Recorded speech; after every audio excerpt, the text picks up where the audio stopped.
жана бизде дагы көбүрөөк белгилүү сөз бар, адамга кыйын күн сайын адам болуу деп. Күн сайын муну бекемдеп туруш мындай бардык эле адам колунан келбеген, бир оңойго турбаган ишпи?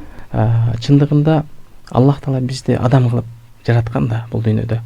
Адам кылып жараткандан кийин эгерде чындаппай адамдык сыфатты түшүнгөн адамга, адам деген бул дүйнөдөгү ордун түшүнгөн адамга күн сайын адамга адам бойдон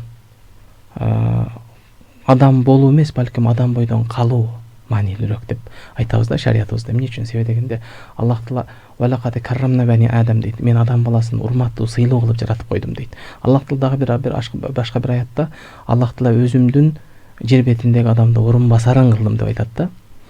Демек бул дүйнөдө биз адам болуп жаралдык, бирок тилекке каршы ошол Аллахтан алыстаган сайын адамдар